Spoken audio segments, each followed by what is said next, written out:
अक्सर आपने देखा होगा कि हम जब ज़्यादा तीखा खा लेते हैं या ज़्यादा तेज़ी से बोलते हैं या ज़्यादा तेज़ी से खाना खा लेते हैं तो हमें हिचकी की परेशानी हो जाती है। तो ऐसा क्यों होता है, हमें हिचकी क्यों आती है? चलिए जानते हैं।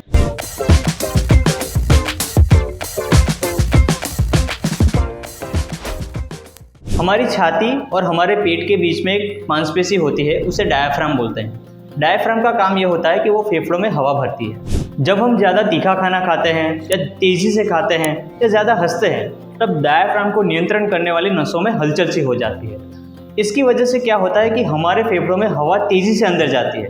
इसकी वजह से हमें हिचकी की परेशानी उत्पन्न होती है। हिचकी एक आम समस्या है और कि हर किसी इंसान को हो सकती है।